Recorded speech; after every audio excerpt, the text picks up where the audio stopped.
Activez vos synapses. Activez vos synapses.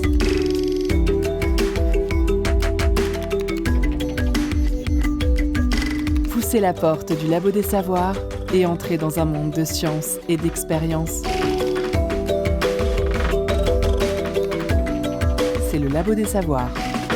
La production des savoirs a longtemps été réservée à cette communauté qu'on appellerait des scientifiques. Pourtant, depuis des siècles, des amateurs et amatrices se sont livrés à l'exploration de champs scientifiques en dehors des universités, des académies traditionnelles. Quel a été leur rôle et quelle influence sur les processus de recherche et les politiques publiques? C'est le but du projet Amateur S, une histoire collective des amateurs en sciences par en bas que nous allons explorer aujourd'hui au Labo des Savoirs.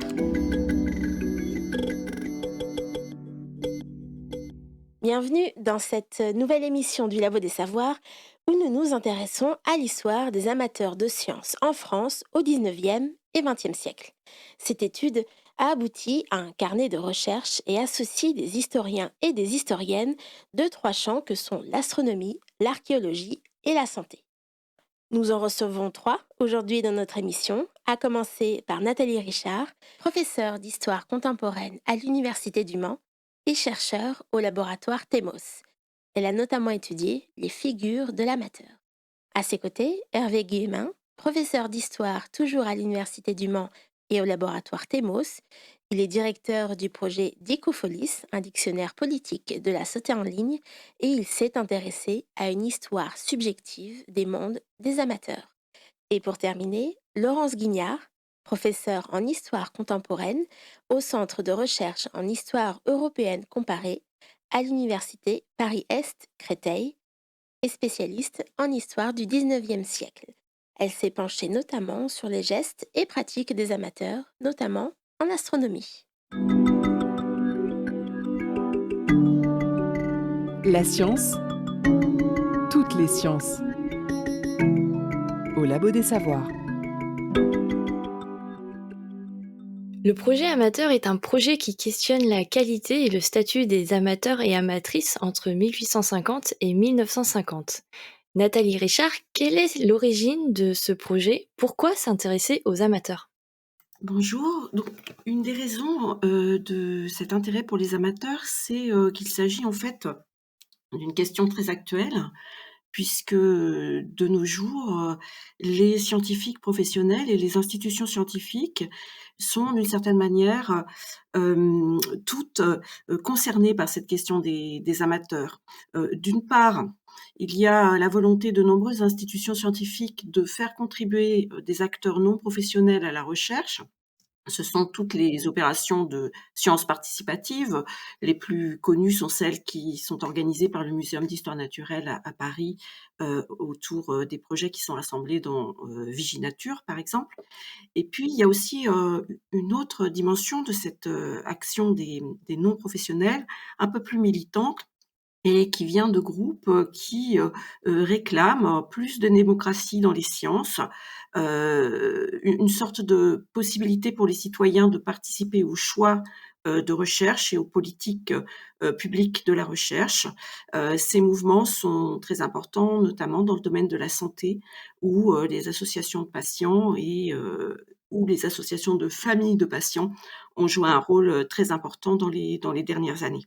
Donc l'objectif du projet, en fait, c'était d'essayer de voir quelle est la généalogie de ces mouvements amateurs et de tenter de voir si, les amateurs du passé, présentent des ressemblances ou bien au contraire des différences avec ces mouvements, plus contemporains. Oui, parce que donc votre recherche se restreint sur la période 1850 de 1850 à 1950, c'est bien ça? Oui, exactement. Donc l'idée, c'était de s'arrêter, justement, avant les années 60, lorsqu'on commence à voir émerger, ces mouvements plus militants autour, par exemple, du nucléaire et puis ensuite dans les années 80 notamment, autour de la santé avec, notamment, le rôle très important, des associations de malades, liés au sida. Et donc pourquoi alors justement restreindre la période de recherche plus en amont? Eh bien, c'était donc l'idée de prendre un peu de recul par rapport à ces mouvements contemporains, mais aussi de se centrer sur une période qui, en histoire des sciences et pour la France, est un peu considérée comme la période où les institutions scientifiques actuelles, celles qu'on connaît, de nos jours, se configurent et se stabilisent. Donc la période 1850-1950, elle est un peu considérée ou elle est considérée comme une période de professionnalisation, de forte professionnalisation des sciences et également de rapprochement des sciences et de l'État ou des pouvoirs publics. C'est-à-dire que l'État ou les collectivités territoriales jouent un rôle important dans la construction, la professionnalisation des sciences.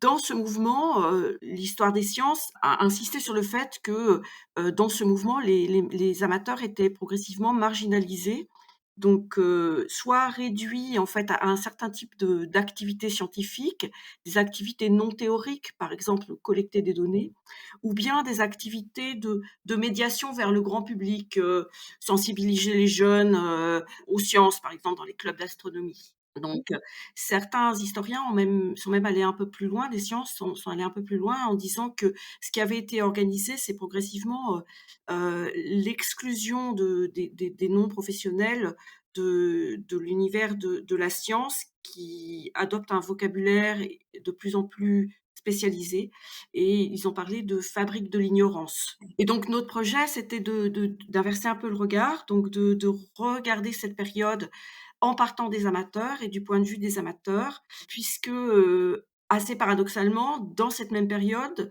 on a aussi un fort développement des associations d'amateurs, notamment des sociétés savantes. Donc à la fois, il y a ce discours sur le fait que les amateurs sont marginalisés, puis de l'autre côté, ce fort développement des associations d'amateurs. Et donc, quelle a été votre méthodologie pour collecter ces données? Alors, on a en fait adopté deux approches méthodologiques. La première, c'était d'essayer de faire un point un peu général sur, qui sont les amateurs dans cette période. On avait bien eu l'idée que ce monde des amateurs ou ces mondes des amateurs étaient très, très, très divers et que, il y avait des pratiques amateurs dans de très nombreux champs, bien sûr en sciences, mais aussi, dans les arts, et dans les sports. Pour essayer de dresser un panorama de ces figures d'amateurs, on a, élaboré dans le cadre du projet une base de données qui, recense tous les ouvrages et tous les périodiques qui comportent le mot amateur, sur leur page de couverture dans la période qu'on étudie. Donc ça, c'était un premier point, essayer de faire un panorama d'ensemble pour essayer de repérer, quels sont les grands champs, où les amateurs sont actifs, au 19e siècle et au début du 20e siècle. Et puis le deuxième approche, c'est une approche qu'on a appelée par en bas, puisque notre projet a un sous-titre, hein, Une histoire par en bas. C'est-à-dire de tenter de faire une histoire des amateurs du point de vue des amateurs. Donc non pas en utilisant les sources qui sont produites par les institutions dont on a déjà parlé et qui vont produire des sources qui minorent le rôle des amateurs ou qui dévalorisent les amateurs, mais d'essayer de trouver d'autres sources pour rendre compte de la manière dont les amateurs eux-mêmes se définissent, considèrent leurs propres pratiques et comment eux-mêmes définissent les relations qu'ils peuvent avoir avec les professionnels et les institutions. La collecte des données vient juste de se finir, il me semble, en décembre 2022, c'est ça? Oui, exactement. Est-ce qu'il y a des domaines, justement, vous l'évoquiez un petit peu avant, est-ce qu'il y a des domaines qui ressortent en particulier, des domaines qui seraient plus ouverts aux amateurs ou ça touche vraiment tout domaine confondu? Alors, il y a un peu de tout dans la base de données, évidemment. Donc, ce que je peux peut-être dire, c'est que cette base de données, elle est désormais en accès libre. Donc, la base de données peut être consultée par tous ceux que ça intéresse.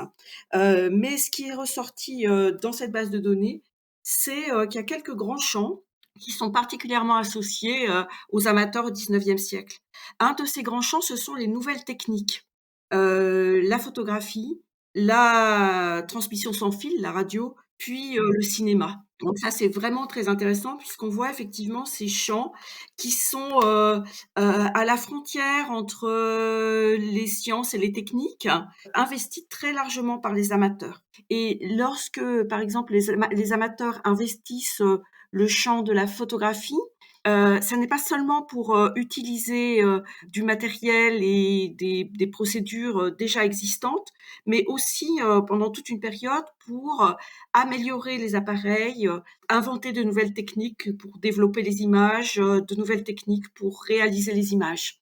De même, lorsque les amateurs vont investir très massivement le champ de la radio dans l'entre-deux-guerres, bien sûr, il y a l'idée de transmettre ou d'écouter, des signaux lointains, mais une grande partie de leur activité est aussi, consacrée à fabriquer, des postes, d'émission ou de transmission. Mmh. Et vous parliez aussi tout à l'heure du sport, il me semble? Oui, alors le sport n'apparaît pas de manière massive dans la base de données, sans doute parce que les publications sont pas une bonne entrée pour, ce monde, du sport.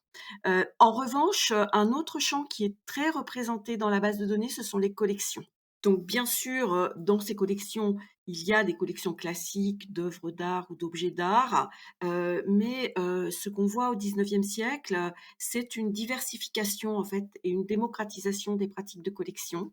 Par exemple, c'est au 19e siècle que naît la philatélie et qu'elle va progressivement se développer. Là encore, hein, ces collections, elles ont à voir, avec, les savoirs et les sciences notamment, avec l'érudition, avec l'histoire, avec la géographie. C'est un peu comme ça que se présente la philatélie, à ses origines. Et puis bien sûr, dans ces collections, il y a aussi des collections de botanique, des herbiers, des collections d'insectes, d'entomologie, et cetera. Il y a une sorte de dimension économique aussi en jeu parce que tout cet intérêt, vers la photographie, vers la radio, vers la nouvelle collection, il y a, les amateurs en fait, ils participent, mais il y a aussi en fait, ils sont eux-mêmes une cible en fait d'un marché, grandissant. Est-ce que vous voyez ce genre de choses, suite à votre projet? Oui, alors c'est particulièrement visible dans la base de données puisque, déjà ce qu'on voit, c'est que les amateurs sont un marché pour le livre, ou pour les périodiques. Dans la base de données, il y a 1 300 à peu près, ouvrages et presque 300 périodiques. Donc ce qu'on voit, première chose, c'est qu'il y a un marché pour l'imprimé. Mais, ces pratiques amateurs, par exemple fabriquer soi-même un poste de radio ou fabriquer soi-même, peut-être que Laurence Guignard en reparlera, une lunette astronomique, ou bien réaliser une collection, ces pratiques-là, elles nécessitent du matériel et donc on voit également, se développer un marché adapté à ces pratiques, des amateurs. Toute une série d'outils pour, capturer les spécimens, des boîtes pour, les botanistes, des filets pour les entomologistes, et cetera. Tout un marché pour, préparer et conserver les spécimens et puis, tout un marché lié à l'étiquetage, la classification et l'organisation de la collection. Donc, on a toute une série de marchands, qui vont, développer en fait, une offre en quelque sorte pour ces collectionneurs. Par ailleurs, et c'est le dernier point, les collectionneurs échangent entre eux des objets, de collection et vendent ces objets et donc on a aussi tout un marché des objets collectionnés qui passent, soit par des marchands spécialisés, par exemple, à la fin du 19e siècle, on commence à voir se développer des marchands spécialisés en philatélie ou, encore par les ventes aux enchères puisque, beaucoup de collectionneurs, vendent tout ou partie de leur collection à un moment de leur vie. Et donc ça apparaît assez nettement dans la base de données parce que, par exemple, quand on vend une collection aux enchères, on fait un catalogue quand la collection est importante, on fait un catalogue de vente et donc on a, des traces, en fait, de ces activités économiques, dans la base de données. Dans ce monde des amateurs du 19e siècle, est-ce qu'on retrouve des amatrices? Est-ce qu'il y a aussi pareil des domaines de prédilection pour elles? Quelle place elles ont, dans tout ça? Alors, les amatrices, elles sont très peu visibles dans ce monde des amateurs. Elles existent, elles sont, plus présentes dans les activités, artistiques, notamment. Il y a toute une catégorie au 19e siècle qui est présente dans la base de données qu'on appelle les arts de la femme. Toute une série, de pratiques, un petit peu à la frontière entre les pratiques artistiques et les arts décoratifs, comment, embellir en quelque sorte son intérieur. Donc et il y a toute une presse autour de ces pratiques, de coloriage, de découpage, bricolage, de peinture de meubles, de broderie, etc., etc. Donc là, les femmes sont relativement présentes. En revanche, dans beaucoup de domaines, elles sont difficiles à repérer. Elles sont notamment très difficiles à repérer dans les sciences, plusieurs raisons. Une des raisons, on l'a un petit peu évoqué tout à l'heure, c'est que les amateurs déjà sont moins visibles que les professionnels dans les sciences, puisque les institutions scientifiques ont tendance à produire des sources qui les rendent invisibles.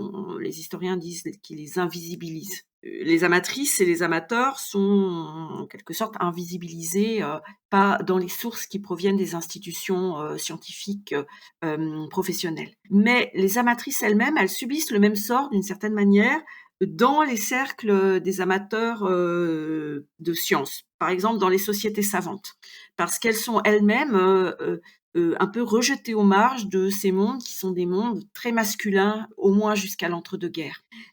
Donc ces femmes, elles sont doublement invisibles, si vous voulez, donc c'est très difficile de les repérer. Alors, ce qu'on voit quand même, c'est qu'elles sont un peu plus nombreuses dans certains domaines. Elles sont un peu plus nombreuses dans le champ de la botanique, par exemple, parce que depuis la fin du XVIIIe siècle, la botanique est considérée comme une science adaptée aux femmes, notamment parce qu'on peut y mobiliser le sens de l'esthétique, les savoir-faire autour du dessin. Et ça, on trouve ça déjà chez Jean-Jacques Rousseau, à la fin du XVIIIe siècle. Donc, dans les sociétés de botanique, il y a un tout petit peu plus de femmes. Et puis, on voit des femmes rédiger des ouvrages de botanique destinés aux femmes ou aux familles. Un autre domaine où les femmes sont un petit peu plus nombreuses, c'est tout ce qui concerne la préservation du patrimoine. Donc, des associations qui sont liées à l'histoire et au patrimoine font une place aux femmes, et là, elles vont jouer notamment un rôle de lobbyistes pour favoriser la préservation de certains monuments. Il y a quelques champs où les femmes sont plus visibles, mais globalement, c'est très difficile de les repérer. Une dernière caractéristique de ces amatrices, c'est que très souvent, elles entrent dans ces mondes amateurs par des liens familiaux. Elles sont les femmes d'eux ou les filles d'eux. Et donc, on les voit apparaître dans l'ombre, en quelque sorte, d'un homme qui est mieux reconnu, plus légitime qu'elles. Ouais, c'est difficile pour elle de se faire sa place par elle-même, en fait, dans ce monde-là. Oui, voilà, c'est très difficile pour elles de se faire un nom et d'accéder à quelque chose qui les rendrait visibles, comme par exemple publier des travaux dans un bulletin d'une société savante. Merci beaucoup Nathalie Richard pour toutes ces informations. Merci.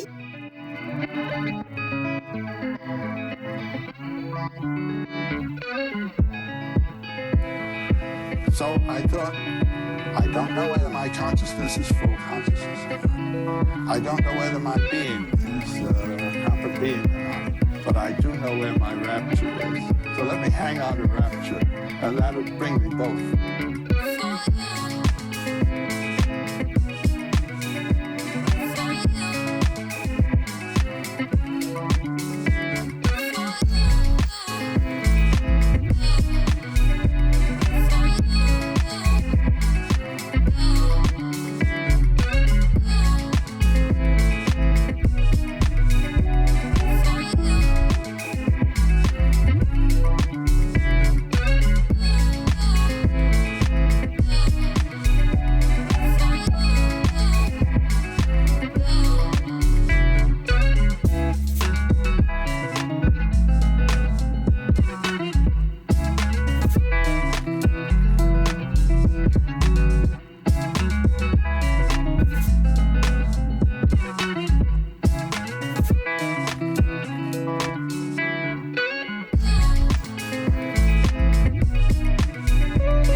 Vous venez d'écouter Goyama avec Other Fields.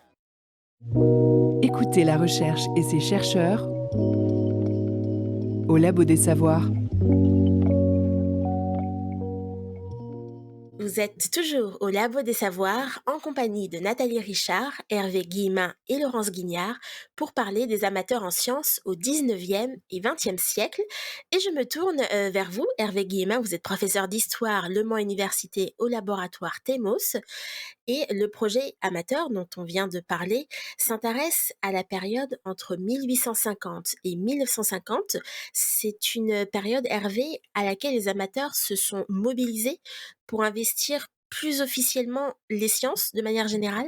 Comme le disait tout à l'heure Nathalie Richard, on connaissait bien la période, on va dire après les années 60-70, qui nous permettait d'identifier on va dire des actions, notamment militantes, d'amateurs dans divers champs disciplinaires des sciences, et notamment par exemple dans le champ de la santé qui m'intéresse particulièrement, et notamment à partir des années 80, l'investissement des patients à l'époque de l'émergence de la pandémie de sida pour orienter les recherches tout simplement pour pouvoir survivre en quelque sorte. Donc ça, on connaissait bien. On connaissait aussi la période avant celle qui nous a occupés dans ce projet, c'est-à-dire la période du XVIIIe siècle, où finalement il y avait énormément d'amateurs, puisque c'était une période où il y avait encore peu d'institutionnalisation, on va dire, des sciences, et où finalement il était très naturel d'être amateur dans le champ des sciences, alors que la période effectivement sur laquelle nous avons travaillé, entre 1850 et 1950, c'est une période qui a été marquée par plusieurs événements qui ont restructuré en fait le champ de production du savoir scientifique, et de fait ont introduit de nouvelles frontières entre ceux qui sont considérés comme des professionnels qui vivent de la production de sciences, et puis ceux qu'on va considérer comme des amateurs, en quelque sorte, en miroir de cette professionnalisation des sciences. Et donc, il y a plein d'événements différents qu'on a mis en évidence, notamment lors d'une journée d'études consacrée au temps des amateurs, à la chronologie de cette histoire entre 1850 et 1950. Ces événements, ils sont de nature différente. On peut en citer deux ou trois différents. Le premier type d'événement, au fond, c'est quand sont rédigées des lois qui vont avoir un impact sur, je dirais, le régime de production de savoirs scientifiques. Ça peut être des lois sur l'archéologie qui vont recadrer en quelque sorte les pratiques de fouilles. Ça peut être des lois sur le partage entre les professionnels de santé et puis ceux qu'on va considérer comme des illégaux, au fond, dans ce champ de production de savoir sur la santé. Un exemple particulièrement travaillé dans notre projet, c'est le cas des herboristes, qui sont reconnus au XIXe siècle par la loi, et qui vont être en quelque sorte marginalisés à partir de 1941, parce qu'une loi va leur interdire de s'installer. En quelque sorte, le savoir des herboristes va se déplacer dans le champ de production du savoir en étant marginalisé en quelque sorte. Donc, je dirais, voilà, les lois sont évidemment des événements majeurs qui contribuent à restructurer, au fond, ce paysage de professionnels et d'amateurs de la santé. C'est ce paysage et même les actions des amateurs, vous m'avez dit, dépendent des lois qui sont faites au fur et à mesure de l'histoire. Est-ce qu'elles dépendent aussi des débats de société et des découvertes scientifiques qui sont faits à cette époque et qui émergent? Oui, bien sûr, ça peut être aussi des événements très structurants. Tout à l'heure, Nathalie Richard a évoqué la grande importance dans la base de données des amateurs de radio, des amateurs de TSF. Hein. C'est vraiment assez massif dans le corpus que nous avons découvert.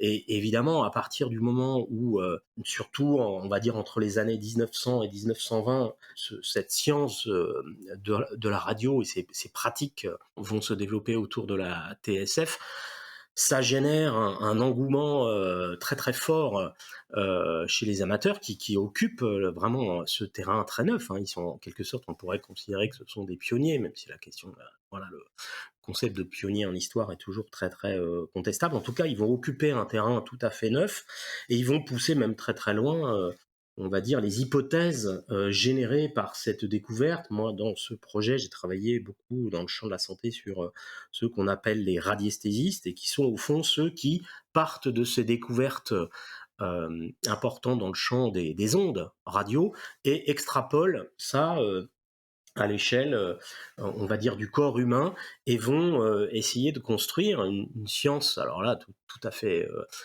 amatrice, pour essayer de comprendre comment on pourrait diagnostiquer des maladies, soigner en utilisant des ondes émanant du corps. Donc ça, c'est un exemple qui montre bien qu'effectivement, chaque découverte va potentiellement générer au fond un espace et une période de développement pour les amateurs. Est-ce qu'il y a aussi des effets de mode ou des choses qui peuvent se rejoindre entre disciplines et où justement les amateurs peuvent collaborer ensemble à de nouveaux champs disciplinaires? Oui, à quoi ils s'intéressent, au fond, pourquoi ils s'intéressent à tel et tel thème à tel moment, ou pourquoi ils développent telle et telle discipline ou tel et tel savoir à un moment donné. Il y a plusieurs exemples sur lesquels on est revenu pendant le projet qui montrent qu'effectivement, il y a des thèmes qui stimulent particulièrement les amateurs. Donc, quand il y a des découvertes, ils formulent des hypothèses, ils poussent très très loin finalement les hypothèses.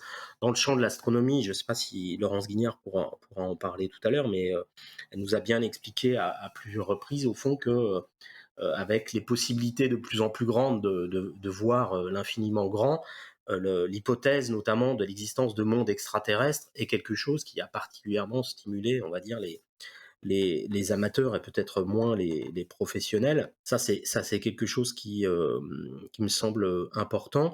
On a aussi pu entendre des chercheurs nous parler de l'émergence, au fond, de nouvelles disciplines qui étaient à l'origine complètement amatrices. Je pense notamment aux travaux sur la mycologie, c'est-à-dire l'étude des champignons. La consommation de champignons au XIXe siècle n'est pas forcément quelque chose de très très bien vu, et finalement s'est développée toute une nouvelle forme de littérature incitant à consommer le champignon, au fond, pour des raisons très économiques. Hein. C'est gratuit, c'est quelque chose de diététique, etc., etc. Donc il y a des travaux de sciences amatrices qui se sont développées autour de la question de la consommation de champignons, d'autant plus que c'était là aussi, encore une fois, vital de comprendre quel était le bon et le mauvais champignon, puisqu'on peut mourir en consommant un mauvais champignon. Donc la mycologie, hein, cette discipline nouvelle du 19e siècle, a été à l'origine, notamment en Europe, fondée par des amateurs, et on est bien là sur quelque chose d'une science utile, hein, d'une science qui sert au fond à comprendre le monde, mais aussi à consommer correctement.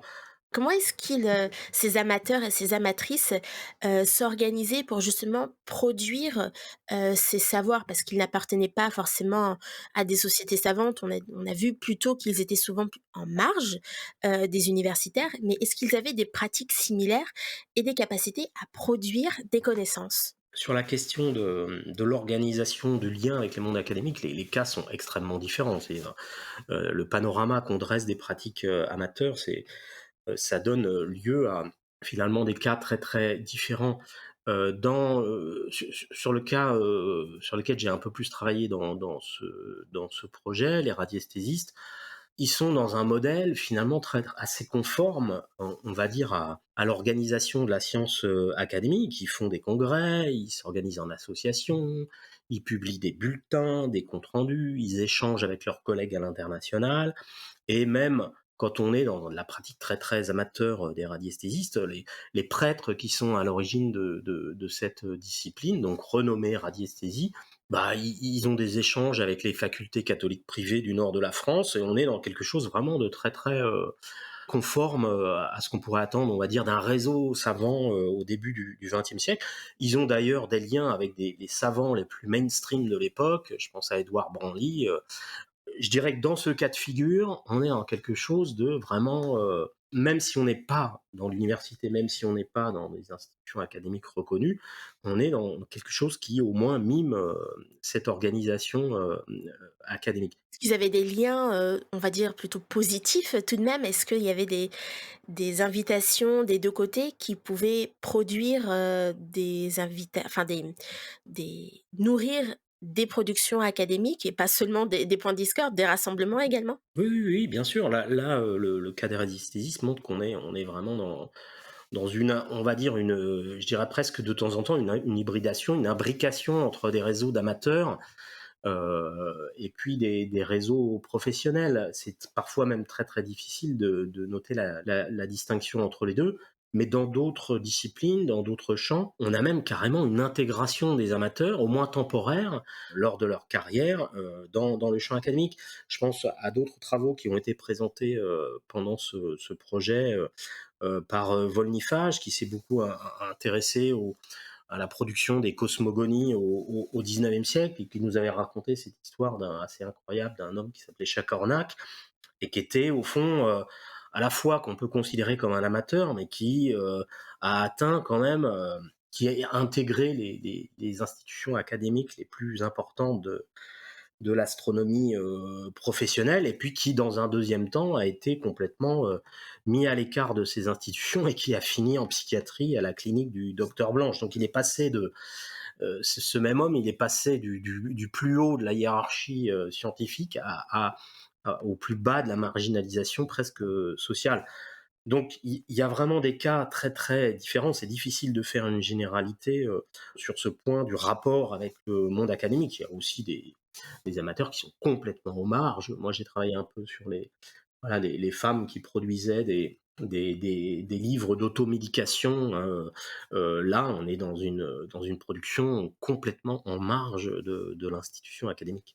Et pourtant, malgré ces productions qui peuvent être en marge, des sociétés savantes et des universités, est-ce que ces amateurs, on peut les considérer comme des scientifiques à part entière? Et est-ce qu'ils ont une légitimité, pour pallier peut-être parfois un manque, de la part de ces sociétés savantes ou même des autorités, dans la production du savoir? On va dire la notion de légitimité de ces pratiques est assez complexe à établir, parce que dans certains champs, ils sont complètement alors illégitimes et ils vont être délégitimés. Dans le champ de la santé qui m'intéresse particulièrement, la frontière est très très nette entre des pratiques médicales, je dirais même plus légales que légitimes, et puis d'autres qui sont considérées comme illégales et qui sortent du champ de la pratique au fond légale de la médecine. Et donc plus le monde de la santé se professionnalise, et c'est l'histoire du 19e siècle et du début du 20e siècle, c'est l'histoire de la professionnalisation du champ de la santé,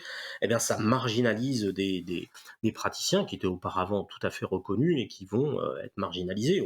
Même l'exemple de l'homéopathie qui revient assez régulièrement dans notre actualité démontre que cette pratique acceptée dans la première moitié du 19e siècle va subir voilà, des assauts de la médecine professionnelle et être progressivement marginalisée. Et y compris même dans l'actualité la plus récente, on sait bien que, par exemple, dans les cas où le médecin est absent, dans le cas de désert médical, ou dans le cas où le médecin s'intéresse pas, par exemple, à certaines populations ou à certaines pathologies, eh bien, il y a des marginaux, des amateurs qui considèrent leur intervention comme légitime puisque le médecin ne s'en occupe pas, ou puisque le médecin n'est pas là, ou parce que le médecin va arriver plus tard. Et donc, dans cet interstice, dans cet espace, on va dire, d'absence du professionnel, peuvent se développer une forme, oui, de légitimation sociale de pratiques amateurs au profit de populations et de pathologies un petit peu délaissées.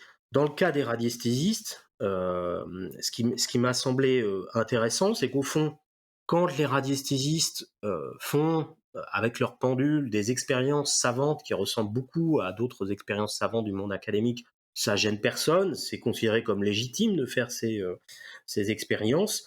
Mais quand ça devient une pratique populaire de soins pratiquée dans les campagnes, et que ça peut mordre en quelque sorte sur la clientèle du médecin, eh bien là, c'est marginalisé et ça se retrouve qualifié comme exercice illégal de la médecine. Donc, si vous voulez, on a aussi une perception de la légitimité des pratiques amateurs qui varie au gré des évolutions de ces pratiques. Donc la pratique de cette science par les amateurs et les amatrices ont pu faire bouger la législation, que ce soit peut-être en bien ou en mal, notamment dans le domaine de la santé. Alors je ne sais pas si c'est la pratique des amateurs qui a pu faire bouger la législation, c'est plutôt l'inverse, c'est-à-dire le fait que la loi distingue clairement ce que c'est que quelqu'un qui a le droit de pratiquer du soin et participe à la professionnalisation du champ de la santé. Ça a, en quelque sorte, marginalisé des pratiques considérées comme, au fond, amateurs ou illégales, mais en même temps, comme la professionnalisation est très imparfaite, on le voit encore aujourd'hui avec les déserts médicaux, eh bien, l'espace, il existe toujours pour que se développent des pratiques, je dirais, en marge de ce champ professionnel. Eh bien, Hervé, merci beaucoup d'avoir répondu à nos questions aujourd'hui. Merci à vous.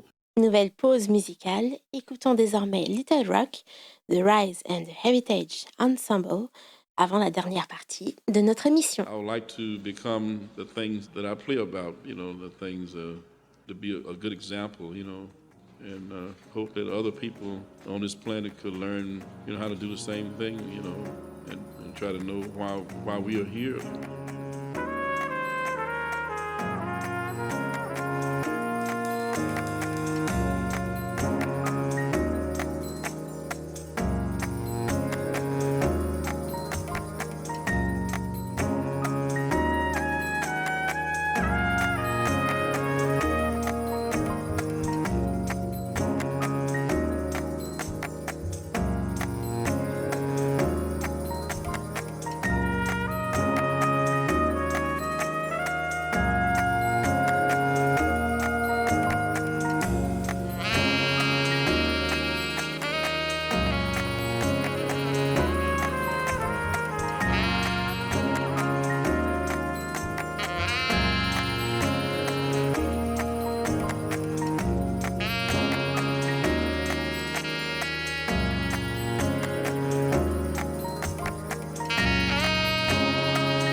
Les voies de la recherche scientifique au Labo des Savoirs. Nous sommes de retour au Labo des Savoirs avec Nathalie Richard, Hervé Guillemin et Laurence Guignard pour parler des amateurs en sciences au 19e et 20e siècle. Pour la dernière partie de notre émission, nous nous penchons sur l'histoire matérielle des amateurs avec Laurence Guignard, professeure en histoire contemporaine au Centre de recherche en histoire européenne comparée à l'Université Paris-Est Créteil. Laurence, pour ce projet, vous avez travaillé plus particulièrement sur les amateurs d'astronomie. Est-ce qu'il y a un profil type des amateurs ou des amatrices d'astronomie? Est-ce qu'on peut généraliser sur les pratiques amatrices d'astronomie? Bonjour, merci pour votre question. Effectivement, donc il y a des profils, hein, et comme tous les amateurs de sciences, les amateurs d'astronomie, appartiennent, hein, en grande partie au milieu des élites, hein. Donc ce sont, très fréquemment des personnes, assez éduquées, qui ont du temps, hein, parfois qui ne travaillent pas, qui sont des rentiers, donc ils consacrent, leur vie à leurs loisirs, et les sciences, à ce moment-là, sont un domaine, en fait, qui occupe les loisirs d'un certain nombre de personnes. Ce sont aussi des gens qui ont de l'argent, hein, suffisamment d'argent pour pratiquer, ces activités scientifiques. Voilà, donc ça, c'est le modèle dominant, et à l'intérieur, on peut peut-être définir différents types, hein, plus qu'un seul type, et élargir peut-être un petit peu quand même aux classes moyennes, et peut-être même à la catégorie supérieure des classes populaires. Après, les masses, hein, il faut le dire, sont, en tout cas dans notre période, sont peu touchées, hein, par ces pratiques, ou alors indirectement comme participants à, mais on les voit peu dans les sociétés d'amateurs d'astronomie. Alors ces types, hein, on peut distinguer un modèle de l'aristocrate ou du grand bourgeois qui développe des pratiques amateurs, hein, par exemple, hein, il y a quelqu'un qui est assez connu à l'époque qui s'appelle Labaume Pluvinage, qui est un aristocrate et qui, lui, c'est un amateur parce qu'il n'est pas professionnalisé, il n'est pas rémunéré par des institutions savantes, mais il travaille au contact des professionnels de l'astronomie. Et j'ai aussi travaillé au cours de mes recherches sur un amateur donc qui appartient lui aussi à ces milieux de rentiers, donc qui est assez très privilégié du point de vue socio-économique, qui mène une activité astronomique moins élevée que la bonne pluvinage, mais qui travaille. Donc c'est Jules Piérot de Zéligny, et qui lui observe en particulier la Lune, hein, de sa propriété de Saône-et-Loire, hein, dans la commune de Broye. Deuxième catégorie, c'est les ingénieurs, hein. Hervé Guillemin en a parlé tout à l'heure. Et là je réfère aux travaux de Volnifage, qui a travaillé sur les cosmogonistes et qui pratique aussi l'astronomie. Et là, on a des gens qui ont eu une formation scientifique et qui s'intéressent, hein, à la pratique scientifique, et qui donc vont développer des activités d'observation et parfois même de théorisation, hein, cosmogoniste. Et puis, on a aussi, et là, il y a une spécificité, hein, liée à la discipline astronomique. En astronomie, c'est une discipline savante, hein, donc avec un corpus théorique évidemment, mais c'est aussi une discipline qui est basée sur l'observation et donc sur les instruments. Et cette dimension de fabrication d'instruments, de goût pour l'instrument, toute la dimension technique, ça attire aussi des personnes qui ont, de par leur profession, une qualification technique. Donc là, il y a un effet de transfert de compétences, hein, qui permet à des ouvriers très qualifiés, hein, d'entrer dans les sociétés astronomiques. Autre caractéristique, c'est l'importance de l'image. Les astronomes sont des observateurs qui produisent beaucoup de croquis d'observation et puis d'images, hein, ils font des synthèses de leurs croquis. Et du coup, on a aussi des professionnels de l'image, lithographes, dessinateurs, qui sont très nombreux au XIXe siècle et qui viennent pratiquer l'astronomie dans les sociétés savantes. On a un exemple assez connu maintenant, c'est Léon Fesnet, qui est dessinateur à la manufacture de tabac de Beauvais, de par sa profession, et qui devient photographe amateur et même astrophotographe amateur, et qui fait des photographies d'objets célestes. Et il est en contact avec la Société astronomique de France. Pour ce qui est des femmes, ça a déjà été dit, il y en a très peu. Et à cette grande société savante que je vais évoquer à plusieurs reprises, qui est la Société astronomique de France, il y avait 10% de femmes, hein, ouais, là j'ai pu faire une statistique en 1913, 10% de femmes adhérentes, donc c'est très peu, et qui sont pas les membres les plus actifs, hein, il faut bien reconnaître.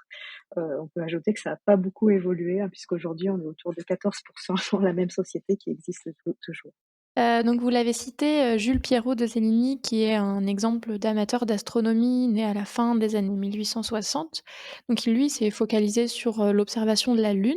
Il a même donné son nom à certains de ses cratères.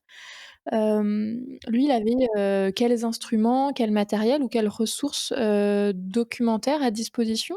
Voire même quels moyens, potentiellement humain, quelle personne il aurait pu mobiliser pour contribuer à ses observations et ses recherches? Alors de Zeligny, c'est vraiment, le rentier qui mène ce qu'on appelle, une vie de loisirs, hein. Donc il a une villa à Cannes où il pratique le yachting, il a un appartement dans les beaux quartiers à Paris et une demeure, il appelle ça son chalet suisse, hein, par l'architecture, mais bon, c'est bien plus grand qu'un chalet, c'est plutôt un petit château, en Saône-et-Loire et c'est à cet endroit-là qu'il pratique l'astronomie.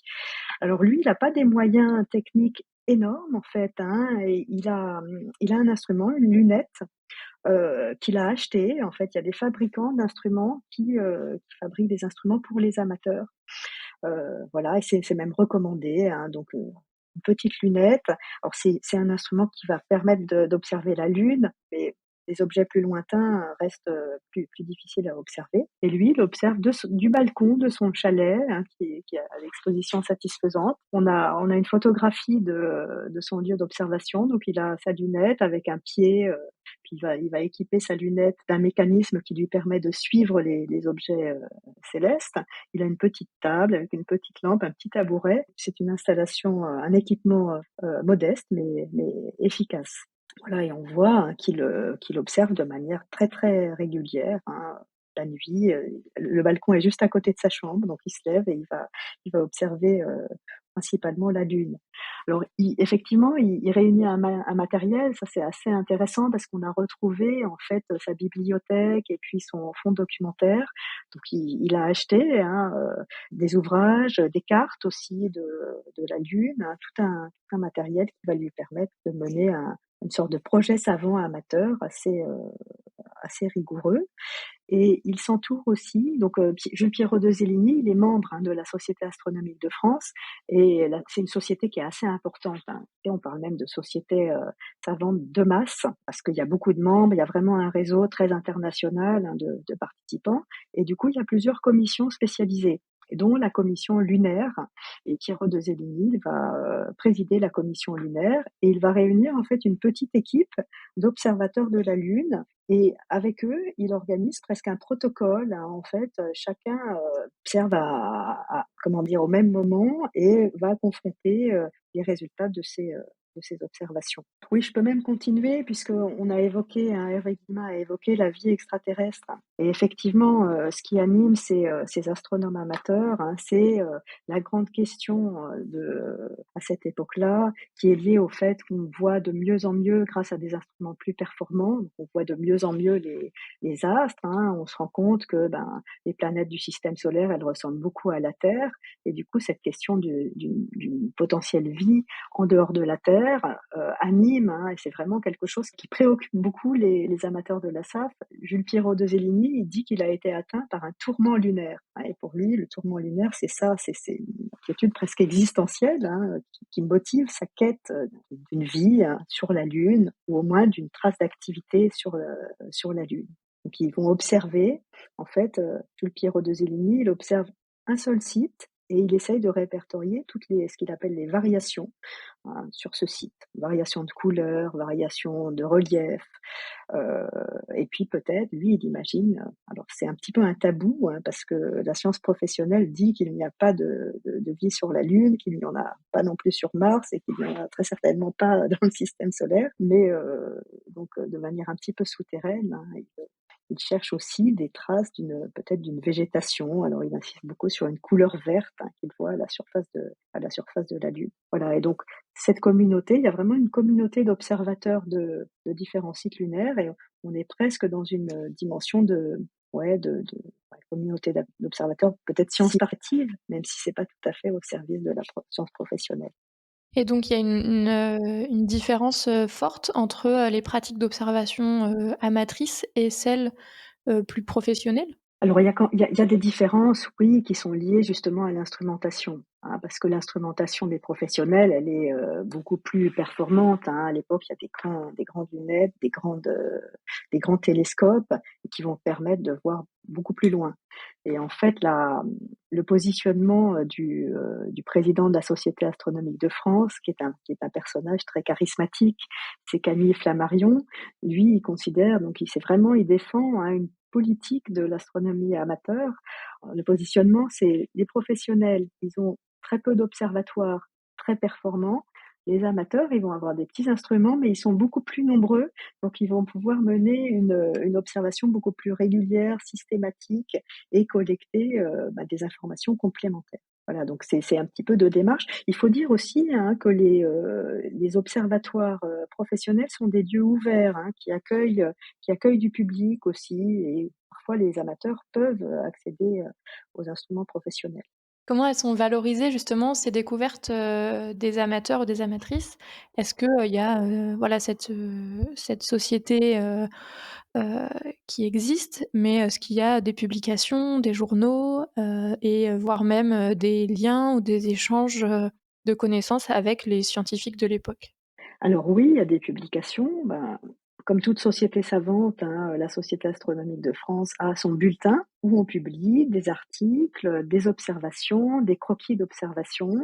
Voilà, il y a un grand, ce sont des publications extrêmement illustrées, hein, où les amateurs, en fait, les amateurs envoient leur production, et elles sont publiées. Voilà, donc là, il y a toute une activité autour de ça. Et pour ce qui est des échanges avec les professionnels, alors là aussi, c'est un élément important, hein, en ce qui concerne l'astronomie. Il y a une très grande porosité, mais en raison de cette société savante qui est puissante, hein. Camille Flammarion, c'est aussi quelqu'un qui fréquente le tout Paris, hein, et il y a une dimension un petit peu mondaine, en fait, dans cette société. Et dans cette sociabilité savante mondaine, les professionnels sont bienvenus, hein, et échangent avec les amateurs. Donc, mais ce qui est intéressant, c'est de voir que finalement, d'un point de vue sociologique, les milieux professionnels et amateurs se mélangent, mais en revanche, les objets de recherche, eux, ils sont bien distincts. Et cette question de la pluralité des mondes et de la vie extraterrestre, elle est traitée par les amateurs, tandis que dans le monde des professionnels, ça fait plutôt l'objet d'un tabou, en fait. Et c'est une question, c'est un domaine qui n'est pas questionné, non pas parce que c'est pas intéressant, mais parce que les professionnels considèrent qu'on n'a pas les moyens à l'époque de répondre à cette question-là. Petite question pour terminer, est-ce que, certains amateurs, passent du côté, plus professionnel, à un certain moment par, envie peut-être, d'avoir du matériel plus performant ou de découvrir, d'autres, façons de travailler? Il en existe, hein, des cas de passage au monde professionnel, mais c'est compliqué, hein. Devenir, pardon, astronome professionnel, c'est quelque chose d'extrêmement exigeant. Il faut un cursus, hein, voilà, universitaire, hein, c'est un statut, c'est quelque chose de très sélectif, et la plupart des amateurs ne peuvent pas y aspirer. Mais à certains moments de cette histoire de l'astronomie, il y a des compétences qui peuvent être valorisées, et au moment où les images, hein, acquièrent une place très importante, on a des gens qui sont des très bons dessinateurs, qui sont des très bons observateurs, et qui peuvent accéder aux observatoires d'État en raison de ces compétences-là, et en l'absence, en fait, de diplôme. Et c'est le cas de Chacornac, dont tu as parlé tout à l'heure, Hervé Guillemin, qui produit, en fait, dans les années 1850, des observations absolument remarquables. On parle des cratères lunaires, et il repère aussi des objets célestes, hein. Manifestement, il a une excellente vue et un talent de dessinateur, et c'est pour cette raison, en fait, qu'il est admis à l'Observatoire de Paris. Et c'est pas le seul. À cette époque-là, il y a plusieurs dessinateurs qui sont acceptés parce que ils répondent à un nouveau besoin, en fait, des observatoires d'État, et que les observatoires d'État ne peuvent pas satisfaire avec leurs compétences propres. Et moi, j'en ai repéré 3, en fait, astronomes, 3 personnes qui deviennent astronomes professionnels en raison de compétences en matière de production d'images. Et dans tous les cas, ça se finit mal. Chacun a qui finit à la maison psychiatrique du docteur Blanche. Enfin, il y a des difficultés parce qu'en fait, ce sont des gens qui n'ont pas les compétences scientifiques en réalité, et puis qui n'ont pas non plus le même profil social que les astronomes d'État. Voilà, donc il y a quelques échanges, mais c'est plutôt le lieu d'échange finalement, c'est plutôt dans les structures dans les structures amateurs où les professionnels sont acceptés. Eh ben, merci beaucoup d'avoir répondu à mes questions. Merci à vous.